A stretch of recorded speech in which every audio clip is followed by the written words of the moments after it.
Number 5. Scientology. I figured it was the easiest to kick off today, with the most obvious cult, and personally for me, the scariest. Scientology is a set of beliefs and practices invented by the American author L. Ron Hubbard, who developed a series of ideas that he called Dianetics, which he represented as a form of therapy. Okay, yeah, that's great therapy. An organization that he established in 1950 to promote it went bankrupt, and he lost the rights to his book in 1952. He then recharacterized his ideas as a religion for tax purposes and renamed them Scientology. By 1954, he had regained the rights to Dianetics and founded the Church of Scientology, which remains the largest organization promoting Scientology today. There are practitioners independent of the church in what is called the Free Zone, and estimates put the number of Scientologists at just under 40,000 people worldwide. So, not a lot of people at all, just a small town. Scientology beliefs include reincarnation and that traumatic events cause problematic engrams in the mind. They claim that an activity called auditing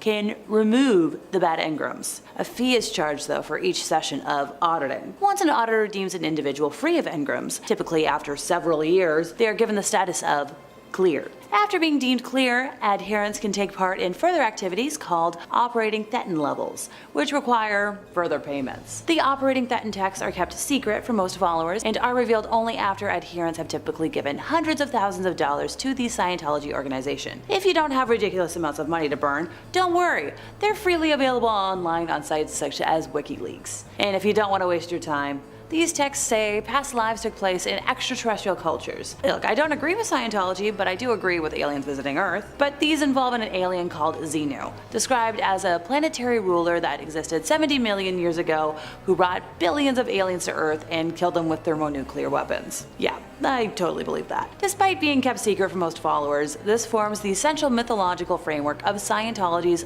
crazy logic?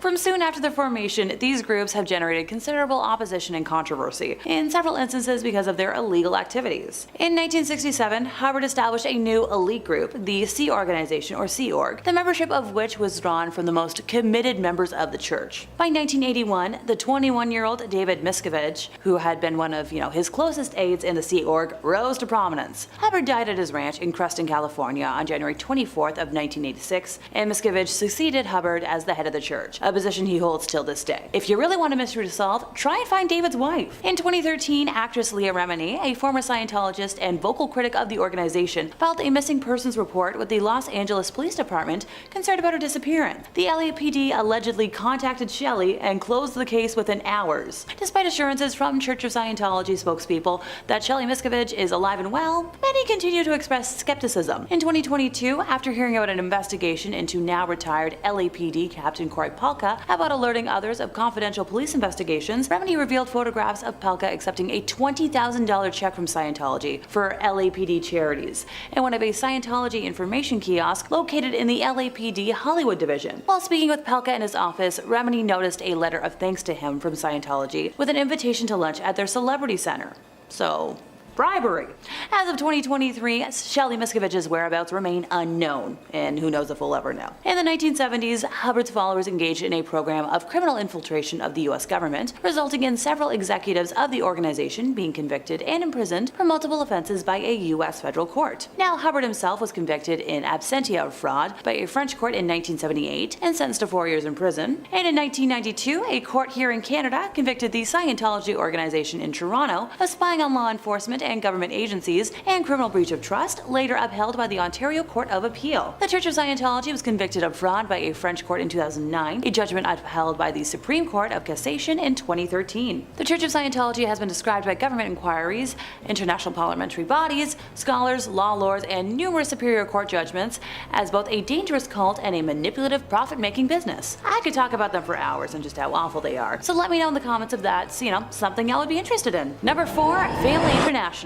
Initially called Teens for Christ, Children of God, or COG, it was founded in 1968 by rogue preacher David Berg in Huntington Beach, California. Attracting young runaways and hippies, David preached a kind of worship that combined the ways of Jesus Christ with the free love movement of the 1960s. Group living, zealous converting, and isolated communes were all pillars of this church. Members, who amounted to around 15,000 people across the world at its peak, didn't go to work or go to school. And they also didn't believe in the nuclear family, so younglings were grouped together and lived separately from their parents. In the late 1970s, COG became notorious for the sexual practices that one of the founder's own daughters later described as religious sexual coercion. David coined the term flirty fishing, which was a sexual practice in which women would allegedly have sex with men to bring them into the cult. And if that wasn't scummy enough, he also promoted and encouraged the sexualization of younglings within the COG community. As David manipulated the COG family with his sadistic practices, members started leaving the community, including the families of actors Joaquin Phoenix and Rose McGowan, who both grew up in the communes. Former COG members began coming forward in the early 1990s, describing an environment that permitted and encouraged the physical and sexual taking advantage of younglings. Ricky Dupuy appeared on a talk show in 1993 and revealed that he'd been ordered by the group to forcibly fornicate with someone barely in the double digits of age. Ricky later took his own life, sadly, like many other members of the group, including the founder's son, Ricky Rodriguez, who was sexually taken advantage of throughout his life by his father and the group. Although David died in 1994 while under FBI investigation, the cult continues to exist and now goes by the name Family International, although the group claims that the horrific practices are a thing of the past. Why do I not believe them? Number 3. The Fundamentalist Church of Jesus Christ of Latter-day Saints, known as FLDS for short. Time to focus on the fundamentalist sects that split off when the core religion opted to renounce the practice of polygamy. Technically speaking, polygamy is the practice or custom of having more than one wife or husband at the same time. And while I'm not judging multiple partners or open relationships when they're consensual or of age, there's a lot of ick to unpack here. It is estimated that 6,000 to 10,000 members reside within the congregate sister sites of Hilldale, Utah, Colorado City, Arizona, El Dorado, Texas, West Cliff, Colorado, Mancos, Colorado, Creston and Bountiful, British Columbia, and Pringle, South Dakota. Those who wish to continue the practice remained Mormon, but on their own terms. Polygamy remains, illegal, and in 1953, an entire FLDS community was arrested in Short Creek, Arizona, otherwise known as modern-day Colorado City, and most had their little ones taken from them for safety. A compound in Texas was raided in 2008 after Child Protective Services was made aware of allegations of poor living situations. Over 400 younglings were taken from the compound and placed in CPS custody. So I remember hearing about the raid while watching the Oprah Winfrey Show with my mom of all things. If my brain serves me right, it was about 10 months after the raid when all of the younglings were returned to the Yearning for Zion ranch, and it was such huge news that she was being granted access to this top secret compound. Leader of the FLDS, Warren Jeffs, remains in his position,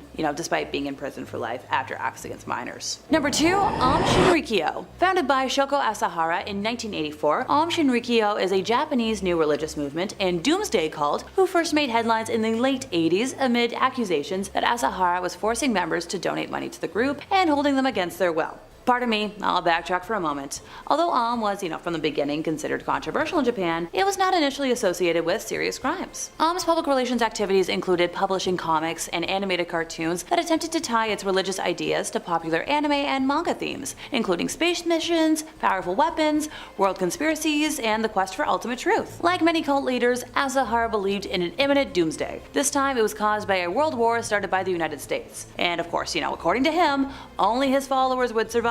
In 1991, Aum began using wiretapping to get NTT uniforms and equipment and created a manual for wiretapping. In July of 1993, cult members sprayed large amounts of liquid containing Bacillus anthracis spores from a cooling tower on the roof of Aum Shinrikyo's Tokyo headquarters. However, their plan to cause an anthrax epidemic failed. The attack resulted in a large number of complaints about bad odors, but no infections. Thank goodness. But by the end of 1993, the cult started secretly manufacturing the nerve agent sarin and later VX. Aum tested its sarin on sheep at Banjowarn Station, a remote pastoral property in Western Australia, killing 29 sheep. So both sarin and VX were then used in several assassinations and attempts between 1994 to 95. In 1995, the group executed a sarin gas attack in the Tokyo subway, which caused the deaths of 12 people and injured 50 more. The group says that those who carried out attacks did so secretly, without being known to other executives and ordinary believers. After that attack, Japanese authorities learned that the group had also been responsible for the death of lawyer Tsutsumi Sakamoto, who was working on a class action lawsuit against Aum Shinrikyo at the time of his death. Almost forgot, the group also killed his wife and descendant. Yes, independent people.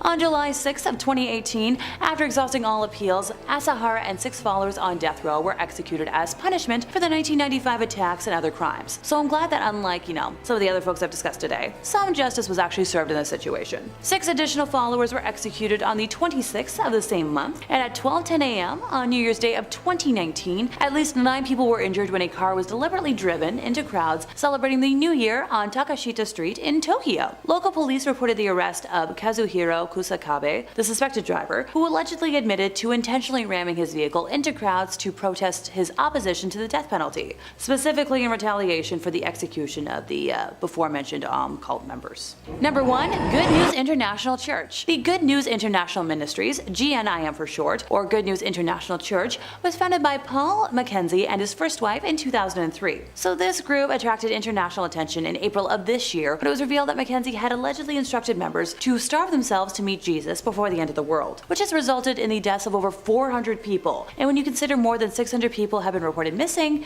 it's just a yikes situation. About 65 rescued followers were charged with attempted self-ending of life after they refused to eat during their stay at a rescue center. The Doomsday Cult is adamantly anti-Western, and with amenities such as healthcare, education, and sports being dismissed as evils of Western life, and with Mackenzie condemning the United States, the United Nations, and the Catholic Church as tools of Satan. Look, I'm all for condemning the Catholic Church, but calling it a tool of Satan feels like an oxymoron. The group devotes much of its teachings to the end times, ergo they've been dubbed a doomsday cult, the definition of which is a cult that believes in apocalypticism and millenniarism, including both these, that predict disasters and those that attempt to destroy the entire universe. Mackenzie founded the GNIM in 2003 and accumulated a sizable following, largely due to convincing his followers that he could speak directly with God. Beginning in the late 2010s, Mackenzie's church began to receive a renewed wave of scrutiny regarding the internal practices of the organization, particularly in 2017 when Mackenzie and his wife faced several charges relating to the church. He was chastised for inciting students to abandon their education after denouncing it as ungodly, as well as radicalizing and denying medical care to them afterwards. Several students died as a result, and in 2017, 93 students were rescued by government authorities from the group. After another arrest in 2019,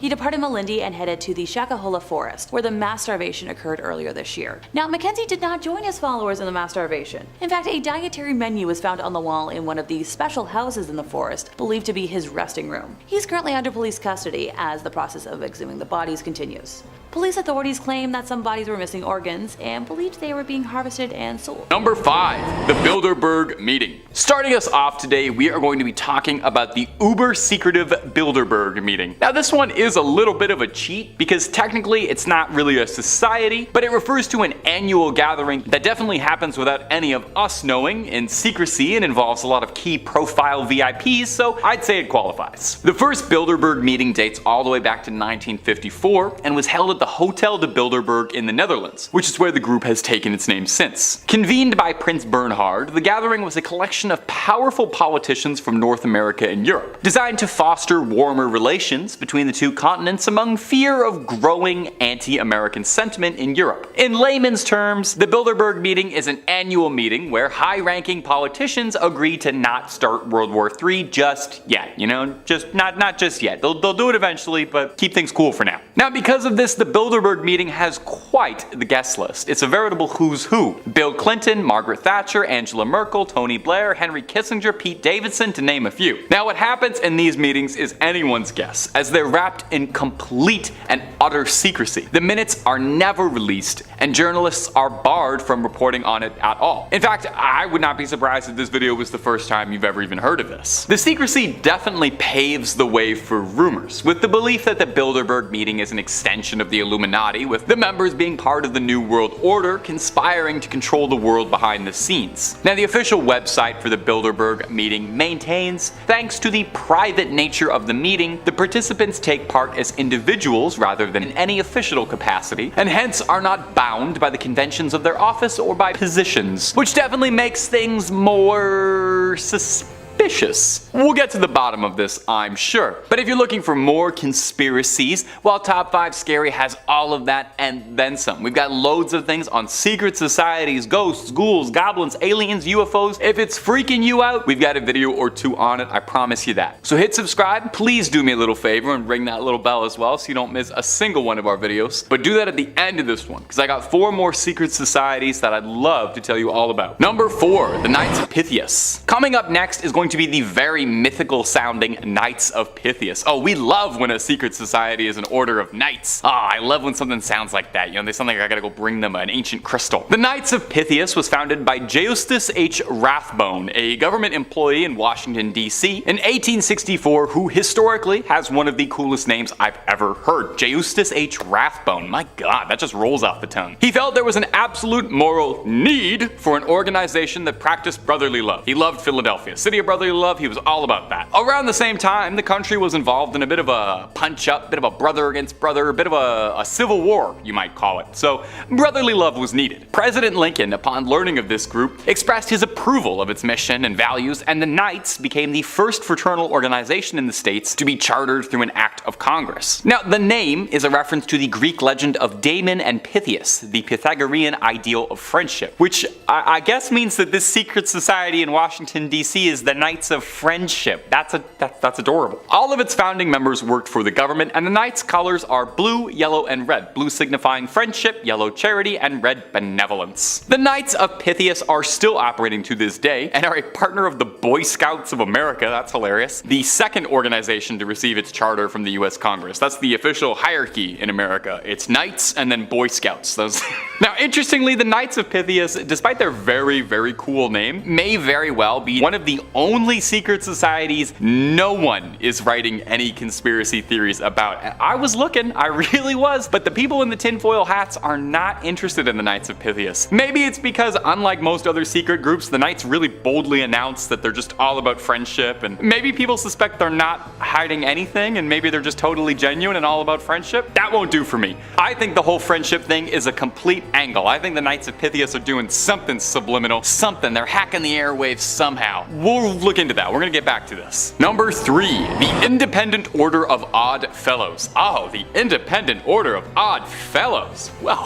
finally, a secret society that's right for me. How do I gain entrance to this? Well, while I figure that out, I'll mull over the history with you. It's unknown when the Independent Order of Odd Fellows was founded for sure, but the first reference of it ever written comes in 1812 and references George IV. Before he was named Prince Regent of the United Kingdom, George IV had been a member of the Freemasons for a while. He wanted a member of his family to come join the Freemasons with him, and was hoping that his royal connections and purse strings would be able to bypass the lengthy, complicated initiation process. Unfortunately, no one is given such freedoms to bypass Masonic initiation rites. Come on, you should have known that. So George, bittered by an order that wouldn't have him, splintered off to form a rival club, the Independent Order of Odd Fellows. Love the name. Although the website for the order claims that it was started all the way back in 1066, although there aren't as many sources to cite this. Much like the Knights, their guiding principles are the principles of friendship, love, and truth, and its members strive to live by these principles in their daily lives. The organization is non-political and non-sectarian, welcoming individuals from all walks of life and creeds. Are you also getting a bit disappointed that a lot of secret societies on this list have mainly said that they just do like charity work and like helping out around town and getting people the help they deserve? No, come on. Where's the secret soldiers? Where's the lizard people living under the White House? None of this is showing up yet. The Order of Odd Fellows places an emphasis on community service. Its members engage in various charitable activities. They provide relief to the needy. They assist the sick and disabled. They offer scholarships and educational opportunities. Do you guys not conceal any Martians or any UFOs or anything? You just go around giving homes to the elderly and orphans? Gosh, are there any secret societies that are trying to control the world still? Now, regardless of how the Order got its start, the Order is strong and still going today. The club has counted several British Prime Ministers among its rank, Winston Churchill and Stanley Baldwin, to name a few. Number 2, the Patriotic Order Sons of America. Imagine a time when patriotism was at its peak, and everyone wanted to celebrate their love for their country in a unique way. How fitting that I'm filming this on the 4th of July. Happy Joey Chestnut Day, Americans. Enter the Patriotic Order Sons of America, the POSA. This organization, founded in 1849, 1947 aimed to promote American values, apple pie, American history, and strengthen the bonds of brotherhood among its members. So it's kind of like the America fan club, you know? Americans love America by and large, but these guys really loved America. Picnics, parades, all manner of social congregation, so long as that social congregation was about celebrating Uncle Sam's land of the free and home of the brave. Now, I am making it sound like it's a patriotic summer camp, and it kind of is, but it was also about education and the preservation of American culture. They upheld the importance of American history by building historical societies, museums, and libraries to collect and document artifacts and stories from the past, like a time machine to the days of old. Now, like any other secret society, obviously they have to have some rituals and ceremonies. As far as we know, nothing too outright sinister, mostly just initiation rites. If you ask the organization, they'll tell you they're one of the most progressive patriotic institutions in the United States. Now, how progressive they actually are, definitely up for a little bit of debate. In the 1890s, they were only open for white Americans. Today, the order opens its membership to all native-born or naturalized American male citizens who believe in their country, so it's not super progressive, but as far as secret societies go, it seems like they're pretty benevolent and do just want to celebrate the country and not rule it in secret. Or maybe they do, I don't know. And number 1, the Molly Maguires. In the 1870s, 24 foremen and supervisors in the coal mines of Pennsylvania were assassinated. Now, who was behind the plot? The leading suspect was the secret society, the Molly Maguires. Now that's a secret society name. The Molly Maguires were an organization of Irish militants, who it's thought got their names because they frequently used women's clothing as a disguise while carrying out acts. This sounds a lot more like it's just a gang than it does a secret society.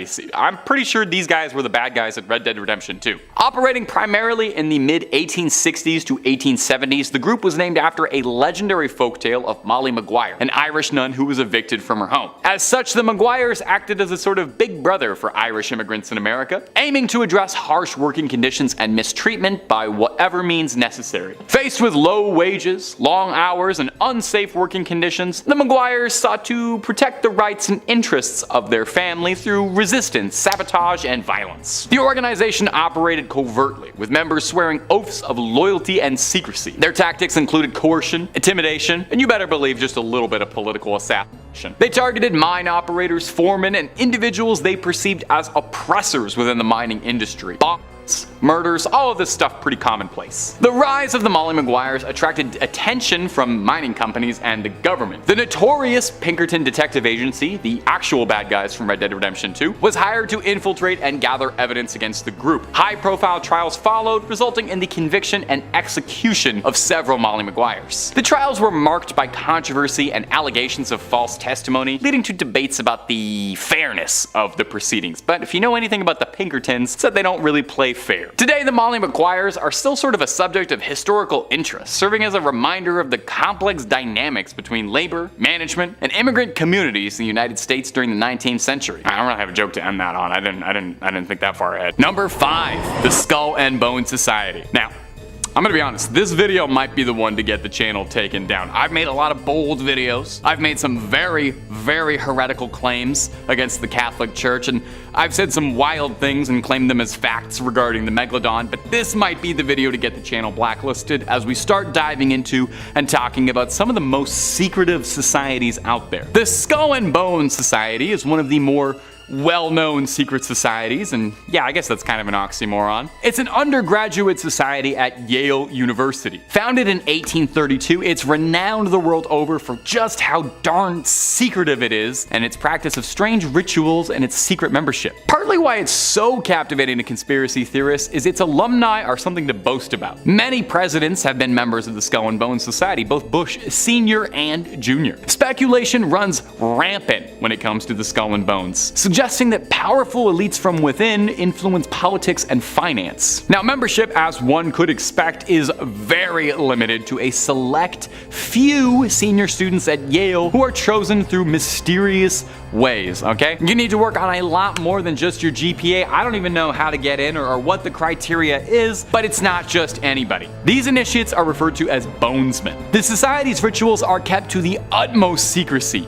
even after their time in the society. After you leave, you can't go around telling everybody about the Skull and Bones Society and all the stuff you got up to, and clearly no one's doing that because it was not easy to find information for this. Some suggest the society acts as a breeding ground for future leaders, wielding significant power in business, politics, and finance, while others believe they're part of a larger cabal of conspiracies with hidden agendas tied to the Masons and the Illuminati. Now, there is precious little information regarding the Skull and Bones out there. We know it exists. That much is true. And many powerful people have claimed or have been claimed to be the members. But as far as actual cold hard facts about what happens behind closed doors, we don't know a lot. I am but a humble YouTuber. I never went to Yale. If anyone wants to extend me an invite, I think the Top 5 Scary DMs are open. But for now, we know precious little about the infamous secret society. Now, we may not know a lot about the Skull and Bones, but we have lots of other secrets for you to unveil, from everything from Bigfoots, ghosts, conspiracies, ghouls, goblins, pretty much anything scary or freaky under the sun or above it, we've got a video or two on. So hit subscribe to Top 5 Scary. Please ring that little bitty bell so you don't miss a video. But do that at the end of this video so I can tell you about all these other secret societies, okay? Number 4, Freemasonry. Our next entry is the Freemasons, a group I am sure you've probably heard of before. The Freemasons are a fraternal organization that traces its origins back to the medieval guild of stonemasons. Makes sense? Now, while its early history is rooted in the craft of stonemasonry, or blue-collar work, the modern-day Freemasons have evolved into a global fraternity that promotes brotherhood, personal development, philanthropy, and if you believe the stories, might secretly be running the world from behind the shadows. Freemasonry has long been associated with conspiracies, definitely because of its secretive nature, its symbols, and its historical prominence. The group actually does have slight ties to the founding of the Illuminati, with the group's order serving as inspiration for Adam Weishaupt's group, which we will talk about more about at the end of the video. Freemasons are sometimes spoken of like a synonym for the Illuminati, like they're interchangeable groups, with the belief that Freemasons are involved in clandestine activity. To the theorists, Freemasons control governments, banks, using their influence, and pointing out that throughout history, many notable world leaders and key figures have been Freemasons or have had familial ties to Freemasonry. There are some wilder conspiracy theories out there too that suggest that Freemasonry is tied to supernatural or occult practices, claiming that Freemasons engage in esoteric rituals and possess hidden knowledge, ancient mysteries, secret teachings. These beliefs make Freemasonry out to be a real secret kind of cult organization. Now, Freemasonry is real. Nobody's doubting that. Nobody's disproving that. The chances are actually pretty good that there's probably a Freemason lodge very close to where you live. The Freemasons boast brotherhood, fraternity, philanthropy, personal development, and they've got all these lovely things on their website, and I'm more than inclined to agree it really is just a place to hang out and rub elbows with other people, or is that all just a very convenient cover story to cover over the truth? Number 3, the Knights Templar. Now, perhaps you know this next group best as the villains of the Assassin's Creed franchise, or depending on your personal philosophies, the unspoken hero of the Assassin's Creed franchise, but that's another story. The Knights Templar were a medieval Christian military order formed in the 12th century to protect the pilgrims that were traveling to Jerusalem during the Crusades. Very, very quickly, the Templars grew in power, wealth, and influence, and this band of swordsmen quickly rose to establish a network all across Europe. Now, there have been a ton of conspiracies revolving around the Knights Templars over the years. I'm sure partly because the Knights Templars is a very cool sounding name. They also had a sudden and dramatic downfall. Didn't have anything to do with any order of hay-jumping assassins, but they did close their gates pretty quickly. In 1307, King Philip IV of France initiated a campaign against the Templars, accusing them of many heinous crimes, heresies, idolatry, corruption, secret ceremonies. Now, the order was officially disbanded after this, and many of its members were arrested, interrogated, and executed. And quick aside, the Templars really did do a lot of these things, and the Templars did unspeakable things during the Crusades, and it's not that far to say the Templars were a very, very, very malignant presence. One prominent conspiracy theory suggests that the Templars possessed hidden knowledges or relics, including the Holy Grail or Ark of the Covenant, believing these sacred artifacts bestowed them incredible power and influence. Some people also theorize that the Templars knew they were going to be disbanded, and they concealed these treasures to pass them on to other secret societies. This shows up very, very prominently in Assassin's Creed, where the Templar Order sort of splinters off into all these different little groups, but holds on to these pieces of Eden, these powerful relics that give them all these powers. But I gotta stop talking about Assassin's Creed. Another theory links the Templars to Freemasonry, suggesting that the Order's traditions, symbolism, and rituals were passed down and sort of given to the Freemasons, which is why the Freemasons, the Knights Templar, and the Illuminati are so connected in conspiracy circles. Some conspiracists propose that the Templars survived their dissolution and the disbandment was just a cover story, and they're still operating their clinking swords together, having secret meetings. They went underground, established new organizations, and now they're rebranding themselves. Some claiming that they played a role in shaping historical events such as the American Revolution or founding these modern banking systems, and eventually sort of snaked their way into every other general controlling the world conspiracy theory. Yeah, big ol' pause. Number 2, the Hermetic Order of the Golden Dawn. Wow. Coming up next is going to be the Hermetic Order of the Golden Dawn, which was a mystical 19th century order emerging in England, and one of the best names for a secret society like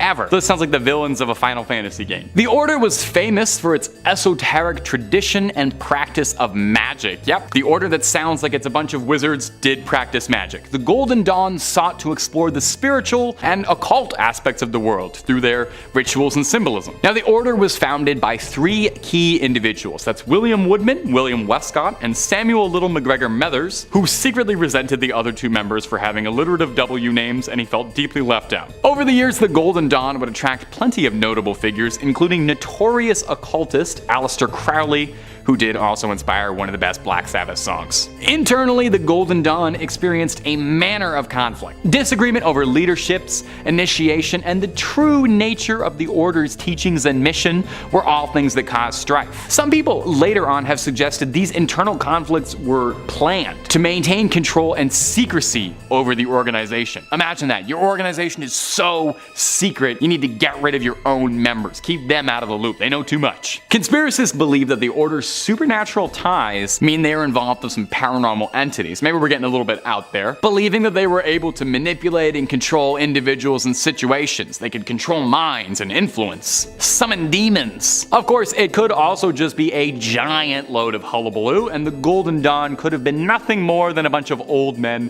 role-playing wizards like a Dungeons and Dragons club. We'll probably never know the truth, though. At number 1, we got the Illuminati proper. They had to be the number 1 secret society, right? Who else could it have been? Is there a more famous secret society? There's probably more secret societies, but I wouldn't know about them. You certainly know the Illuminati as this shadowy organization of puppet masters pulling the strings and influencing the world behind their scenes, using Jay-Z and Beyonce to further their goals somehow. But what do you know of the group's origins?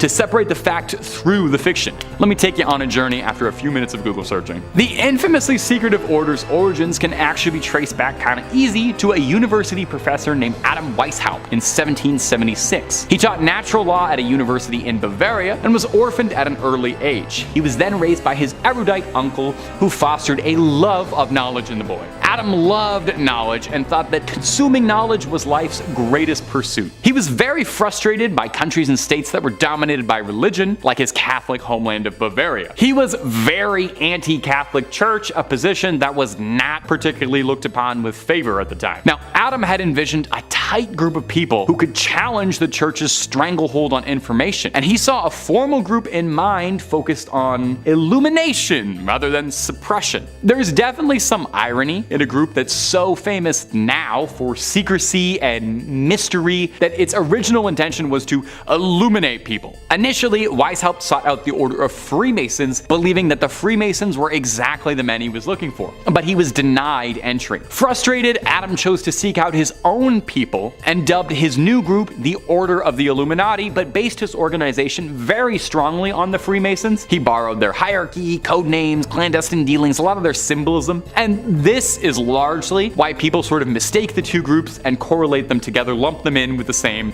conspiracies. Adam did also pluck struck several Freemasons from lodges to come join, so undoubtedly there was crossover between both groups, but they're different things. Since then, pretty much every single conspiracy theory imaginable has been connected to the Illuminati.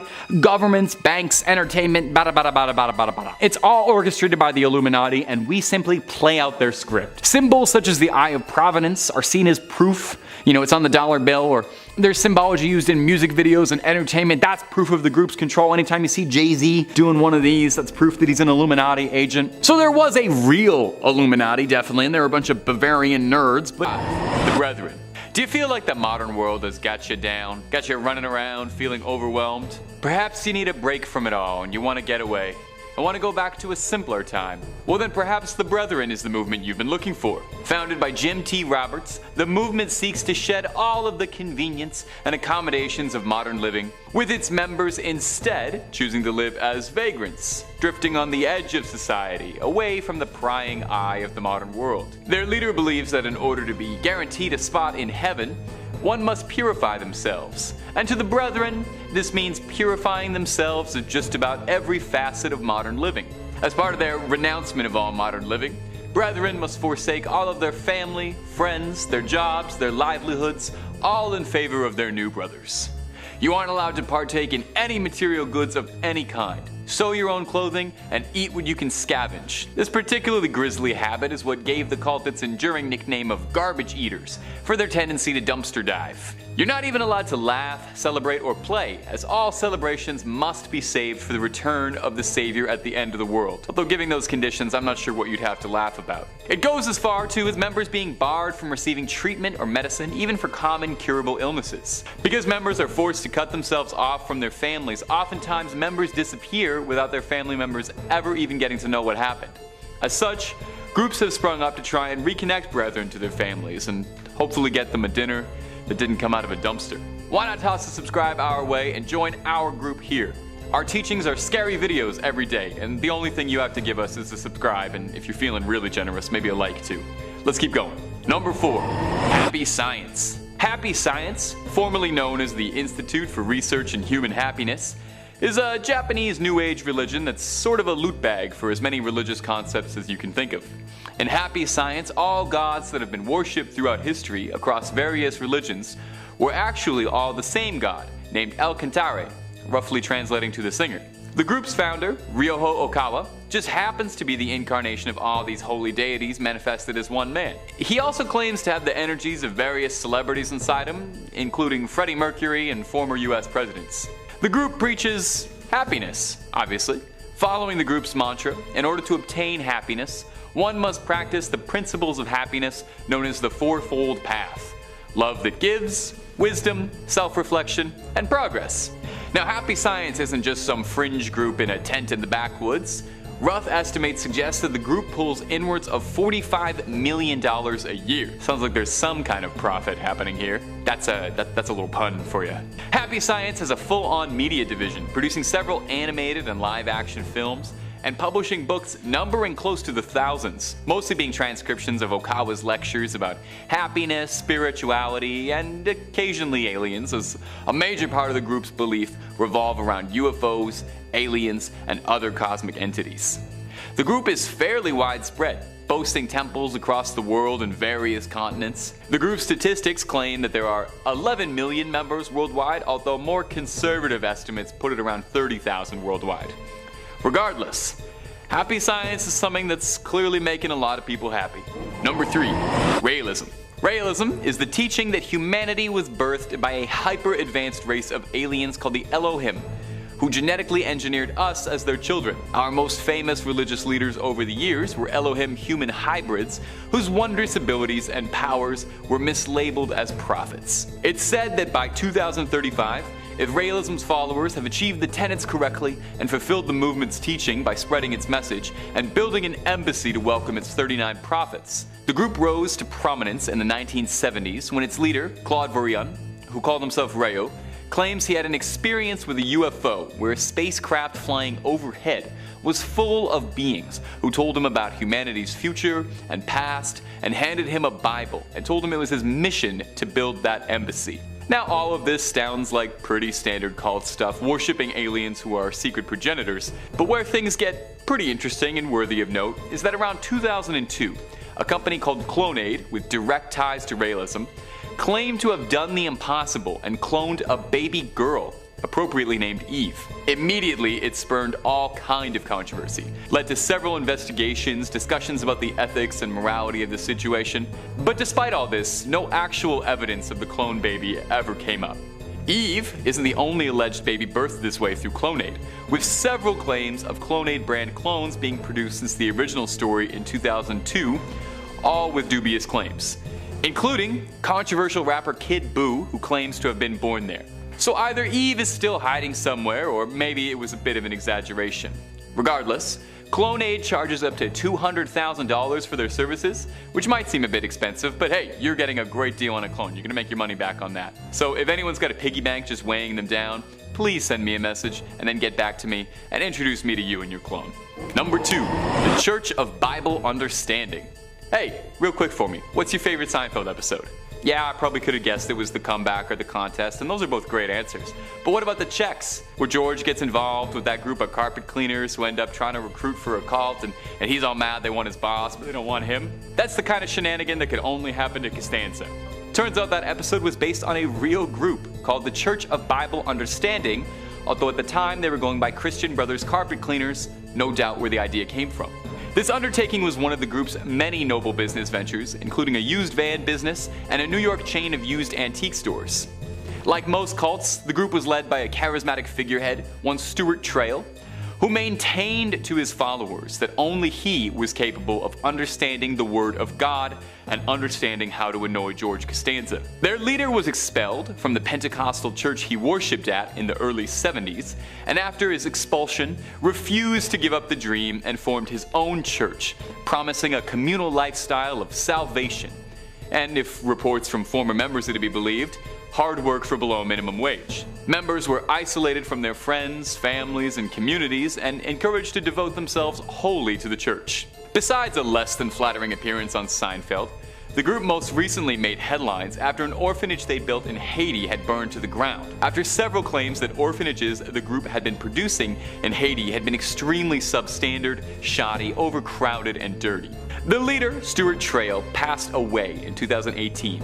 Current estimates suggested the group has dwindled down from thousands of members in its heyday to just dozens now. And there's no word if Larry David was ever a member or associated. Number 1. The Nuwabian Nation. Dwight York had a dream. Like many Americans, he believed in simple things, like amassing an army to help him fight Satan amongst the stars.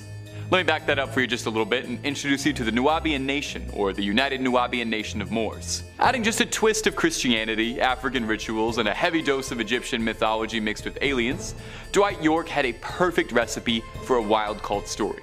The nation believed that they needed to prepare themselves for an inevitable duel of the fates among the stars, and that the 144,000 chosen ones would accompany Dwight into outer space for the fate of the galaxy, zooming away on a flying city to Orion to fight Satan. Now, I have no comment about any of that. Maybe it was the cult of personality, maybe it was the promise that you could potentially get involved in a Star War, but this was a surprisingly popular movement around rural Georgia, where York built up a massive compound that looked a bit like a pavilion out of your favorite Egypt-themed amusement park, and bringing in members in droves. As the numbers grew, the mythology grew, incorporating cloning, racial theory, anti-government conspiracy, and a whole lot more. But the dreams of the Starfarers would be cut short when an investigation in 2002 revealed a horrifying truth: that their leader Dwight York was involved in a massive human trafficking operation said to have been comprised of as many of 1,000 people. On May 8, 2002, the Sheriff's Department of Georgia, with the aid of the FBI, shut the entire operation down.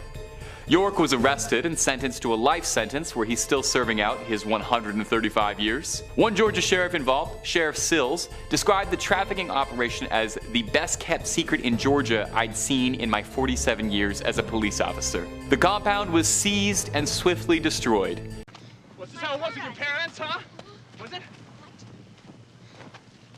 Just because some self-proclaimed holy man said this is what God commands?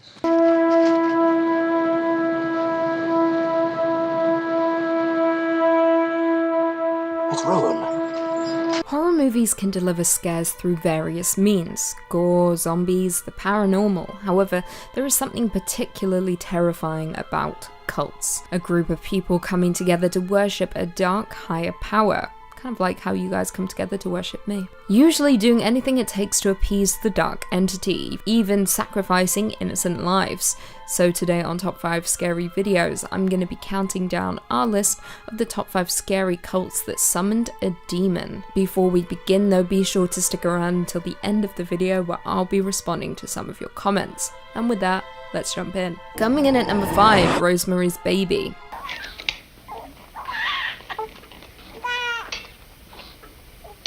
Roman Polanski's masterpiece, Rosemary's Baby, set the standard for many cultist horror movies, particularly in the way it reveals the cult, using a steady and slow build and paranoia, confusing us as to what exactly is even happening. This 1968 horror stars Mia Farrow and chronicles the story of a pregnant woman who suspects that an evil cult wants to take her baby for use in their rituals. However, it is quickly revealed that her husband has made a deal with the devil for success in his acting career, and the price is offering up his wife as a surrogate mother for something truly evil: Satan's son. That's right, the cult uses Rosemary as a sacrificial lamb for Satan's grand return through his own offspring, and it is truly terrifying. The general sense of unease throughout the movie is why Rosemary's Baby is an absolute classic, and perhaps one of the scarier movies in the horror genre. The horrors depicted on and off the screen aided in the rumour that the film was actually cursed by the cult and summoned demons, with many incidents occurring off-screen to the cast and crew, including the slaying of Roman Polanski's wife, Sharon Tate, at the hands of the Manson family.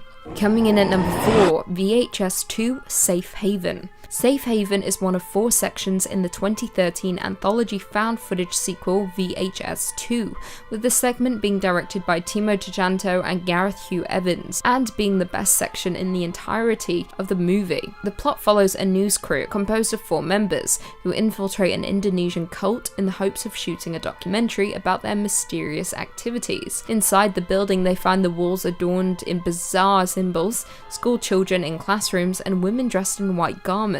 One of the crew, Malik, then overhears that his fiancée Lena is pregnant with another crew member's child, Adam. Things then descend into total madness. The deeper the crew go inside the building, with Lena being abducted by several women, with the cult hunting down the crew members for sacrificial reasons.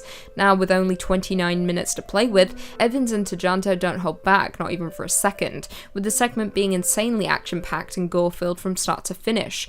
Coming in at number 3, we have Children of the Corn. Children in horror movies are already creepy, but put them in a cult composed solely of children, then you have a recipe for absolutely terrifying scares.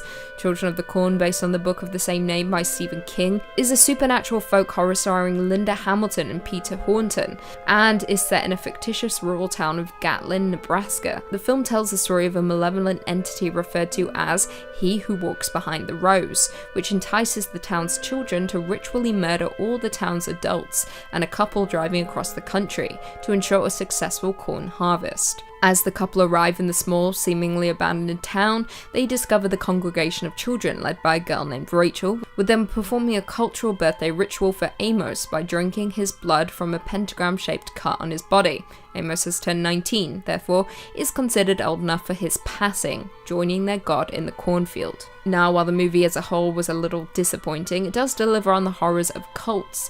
Not to mention there were 7 sequels, with the first being far superior. The cult movie in turn gained a cult following, with it being a hit among movie lovers. Coming in at number 2, we have Hereditary. One of 2 Ari Aster movies on our list, Hereditary was a surprise horror movie, with the reveal of its cult being kept a secret for much of the movie, making it incredibly unexpected when it begins to unfold. Released in 2018, Hereditary is Ari Aster's directorial debut, with it starring Toni Collette and Alex Wolff as a family haunted by a mysterious presence after the death of their secretive grandmother. However, what begins as a sober family drama very quickly descends into a crazy supernatural horror.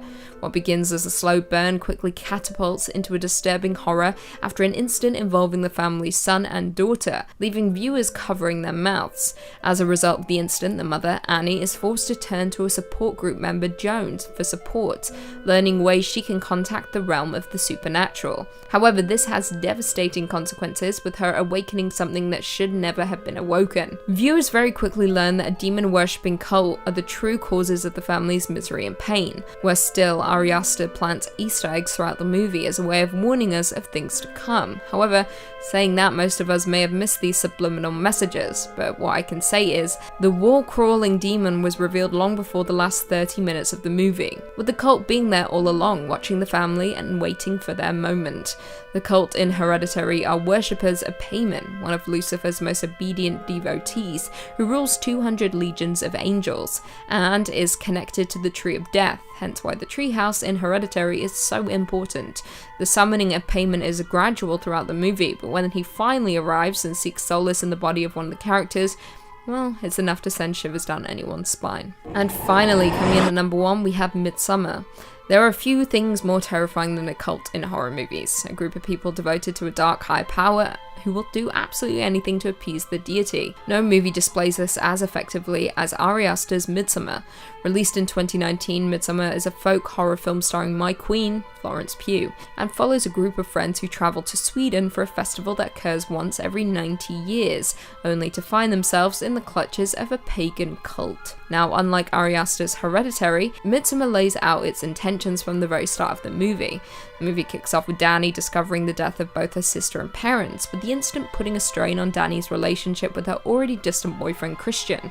Not long after, she learns that Christian has planned a trip to Sweden with his friends to attend a midsummer celebration at an ancestral commune, so the group packs up and heads out. Things very quickly descend into madness, with the group arriving and being met by a large group of white cult members in a very peculiar white outfit, with Dani realizing that something isn't quite right here. However, her concerns are proven correct when 2 commune elders die by senicide via leaping from a cliff top. When the male elder survives the fall, the cult mimics his wails of agony and crushes his skull with a mallet. Yeah, things aren't fun in Sweden right now. Now, without ruining much more for those who haven't watched it yet, the cult does what is necessary to summon the dark higher power that they worship, with the American tourist being used as a sacrifice for the demon. Now, more interesting still, while this movie isn't entirely based on a real cult, director Ari Aster does describe it as a stew of sorts. I quote, "We're drawing from actual Swedish traditions. We're drawing from Swedish folklore. We're drawing from Norse mythology."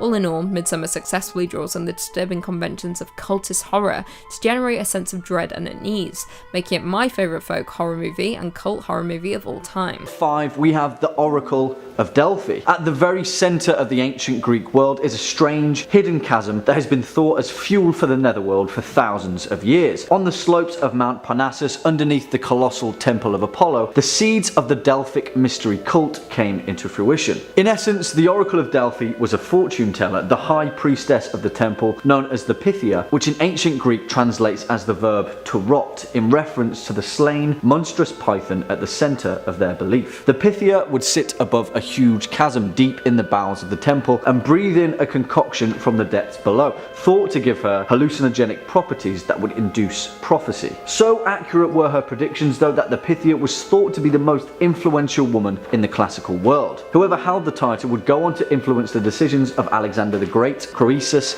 and King Leonidas, just to name a few. Coming in at number 4, we have Mithraism, also known as the Mithraic Mysteries. This ancient Roman cult was centered on the god Mithras, an ancient Persian god which is also tied to the Sanskrit Mitra, a god of the sun. Now, if we're talking the stereotypical aspects of a cult, then this is where it all started. Strange, complex sets of initiations, secret handshakes, and bizarre, ordained meetings in hidden underground temples. You know the stuff. A lot of them are still around today, actually, one of the best preserved being in London, England, of all places. Just a few steps away from the Bank of England is London's Mithraeum, where ancient Roman soldiers would meet in secrecy and whisper the name of their god. But what's so scary about that? You know, sounds harmless enough. Well, these guys were totally obsessed with Mithras slaying the bull and ritualistically reenacted it whenever they got the chance, with live animals and the consumption of flesh. Gradually, this got a little bit out of hand and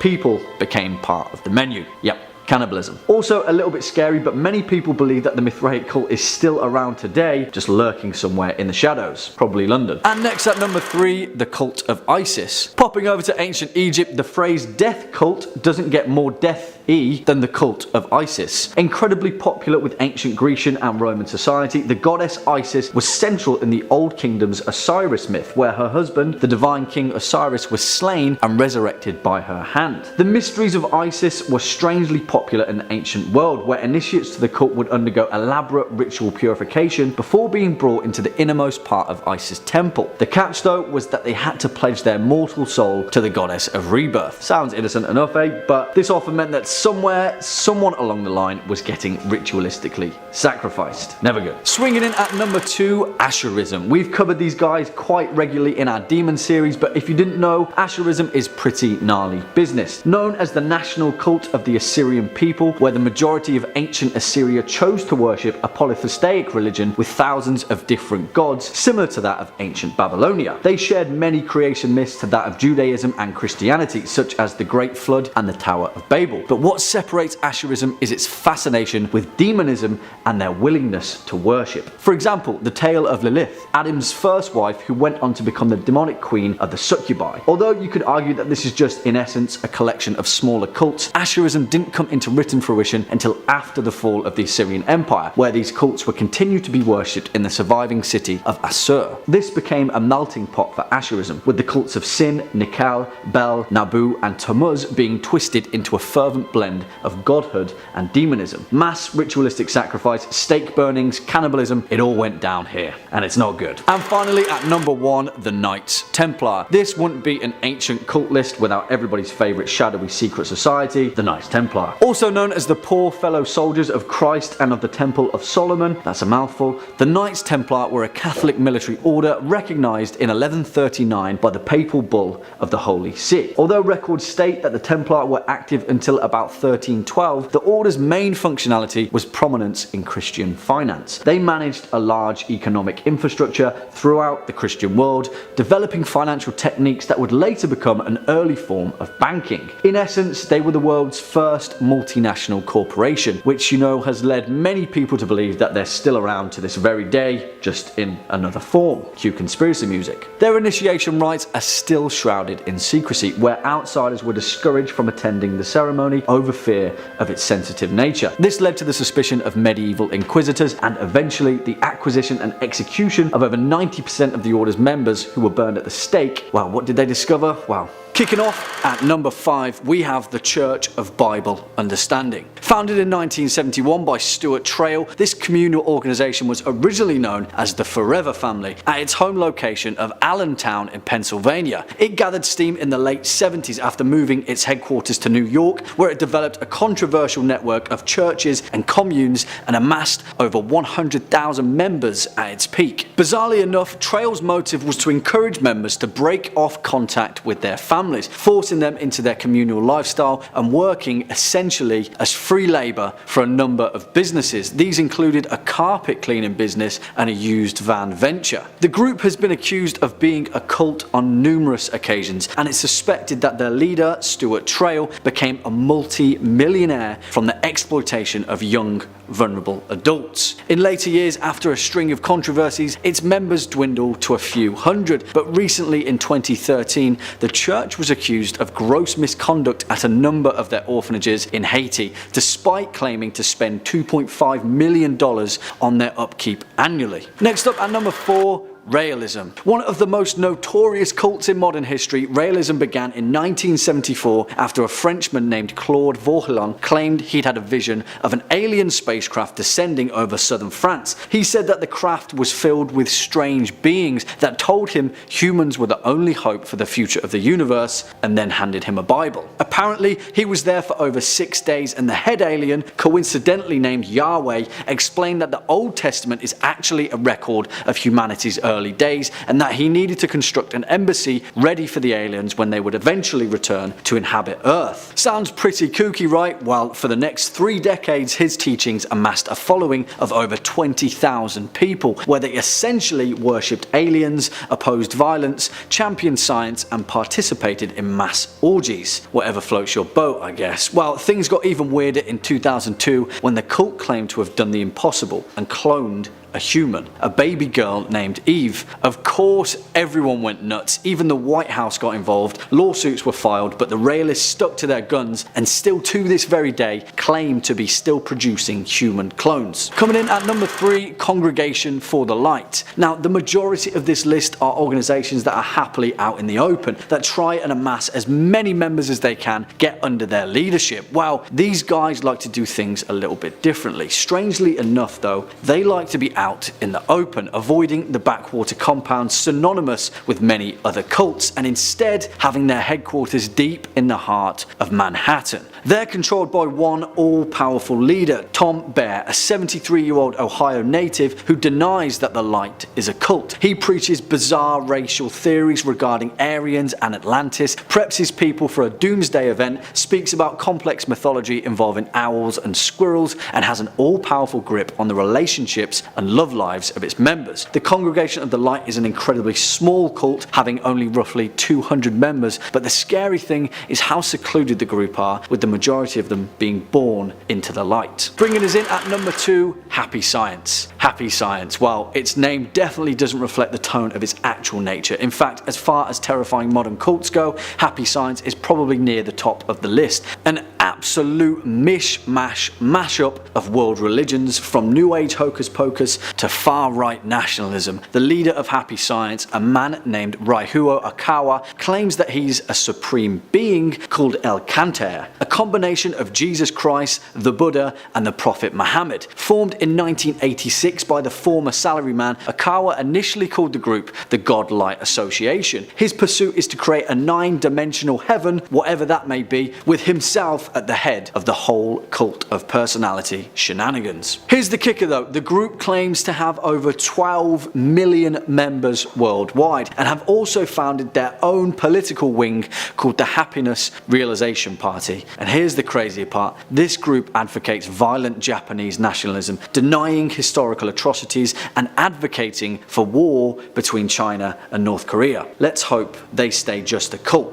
right? And finally, at our number 1 spot, NEXIUM. If you're wanting to find a modern cult that is incredibly recent, then look no further than NEXIUM. According to their website, NEXIUM is a company whose mission is to raise human awareness, foster an ethical humanitarian civilization, and celebrate what it means to be human. Well, apparently that translates to being at best an abusive pyramid scheme, and at its disgustingly worse, a human trafficking operation and sex cult subsidized by expensive brainwashing. NEXIUM and its owners have been indicted on several federal charges, including sex trafficking, and have been accused of being a recruiting platform for a cult operating within it, variously known as DOS or the Vow, where women members in particular were forced into sexual slavery and physical abuse. It's a disgusting modicum of the abuse of power demonstrated at the expense of vulnerable individuals. The cult was founded in 1998 by Keith Raniere, who through several decades of deception managed to coerce over 17,000 under the organization's influence. This has included a huge amount of celebrities, actors, actresses, models, and other public figures. The lid was fully blown open in March 2018 when Raniere was arrested and federally indicted, shortly followed by other important figures in the cult. Well, they go to trial in October. In at number 5, Gather the Daughters by Jenny Melamed. Jenny Melamed's debut novel, Gather the Daughters, transports readers to a post-apocalyptic colony ruled by tyrannical men. The futuristic community is shaped by sexism, censorship, and government-mandated procreation. The book has been compared to The Handmaid's Tale due to its depiction of female servitude. Now, as the novel's heroines come of age, they are confronted with depravity of the colony's traditions, and thanks to specific occurrences, a rebellion is sparked. Now, unlike The Handmaid's Tale, we're given very little information about life beyond the island the cult is residing on, with Melamed keeping us in the dark and just as frustrated as her characters. Is a captivating novel that inspires but at times sickens, but is mostly a meditation on the dangers of misogyny and fear. In at number 4, Underground, the Tokyo Gas Attack and the Japanese Psyche by Haruki Murakami. Published between 1997 and 1998, Underground is a book by Japanese novelist Haruki Murakami about the 1995 Aum Shinrikyo sarin gas attack on the Tokyo subway. The attack was an act of domestic terrorism perpetrated on 20th of March 1995 by members of the cult movement Aum Shinrikyo. In 5 coordinated attacks, the cult members released sarin on 3 lines of the Tokyo metro during rush hour, killing 13 people, severely injuring 50 and causing temporary vision problems for nearly 1,000 others. The cult, which was led by Shoko Asahara, had already carried out several other assassinations and terror attacks using sarin, and had also produced several other nerve agents including VX and attempted to produce botulinum toxin. In the raid that followed the attack, police arrested many senior members of the cult, with over 200 members being arrested. To this day, the attack remains the deadliest terror attack in Japan. Now, Murakami's novel is made up of a series of interviews with individuals who were affected by the attacks, and the English translation also includes interviews with members of Aum, the religious cult responsible for the attacks. In the novel, he attempts to make sense of the horrific attacks, and in turn is a true testament to the resilience of the human spirit. Coming in at 3, The Shelter Cycle by Peter Rock. Inspired by true events, The Shelter Cycle, written by Peter Rock, tells the story of 2 children, Francine and Colville, who grew up in the Church Universal and Triumphant, a religion that predicted the world would come to an end in the late 1980s. While their parents built underground shelters to withstand the impending Soviet missile strike, Francine and Colville played in the Montana wilderness where invisible spirits watched over them. However, when the apocalypse does not occur, the sect's members are forced to resurface and grow up in a world they believed might no longer exist. Now, the depiction of the cult is harrowing, but what makes the book more unsettling is the depiction of someone who has survived it. Someone who, having lost his rudder, might be capable of absolutely anything. Now, as outsiders, we believe that when people escape a cult, they are safe, right? However, Peter Rock turns this on its head and examines how cults continue to live inside of us, evolving and changing over time. Coming in at 2, The Girls by Emma Cline. The Girls is a 2016 debut novel by Emma Cline and is loosely inspired by the Manson family and the murder of actress Sharon Tate. The novel itself is set in 1969 and focuses on 14-year-old Evie Boyd, who feels isolated and unloved and ends up spending the majority of that summer with a group of teenage girls on a ranch who are all devoted to a man named Russell. Now, the novel never explicitly states that it's talking about the Manson murders, but it's obvious to almost everyone who reads it. Cline also gives intimate insight into adolescence, desire, and the grotesque lengths some are willing to go in order to feel like they belong. Now, for those who don't know, the Manson family was a desert commune and cult led by Charles Manson that was active in California in the late 1960s and early 70s. The group consisted of 100 of his followers who lived an unconventional lifestyle with habitual use of hallucinogenic drugs. Now, on the evening of August 8, 1969, 4 members of the Manson family invaded the home of actress Sharon Tate and movie director Roman Polanski and murdered Tate, who was almost 9 months pregnant at the time, along with 3 friends who were visiting and an 18-year-old visitor who was slain as he was leaving the home. The Manson family were brutal and absolutely abhorrent, so if you want to read a fictional depiction of the group, check out The Girls.